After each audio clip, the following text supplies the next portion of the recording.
He's living in the wrong section. And you don't know. After Junior's arrest, he technically retains the title for his dignity, but everyone knows that Tony is the real boss on the streets. And from here, we can start to judge his tenure as boss. Now, Tony does continue to have success in their business ventures.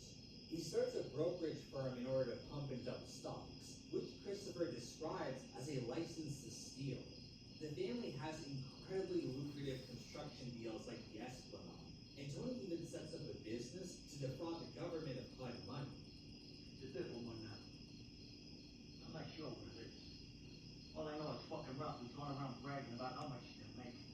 All of these are great things, but where Tony really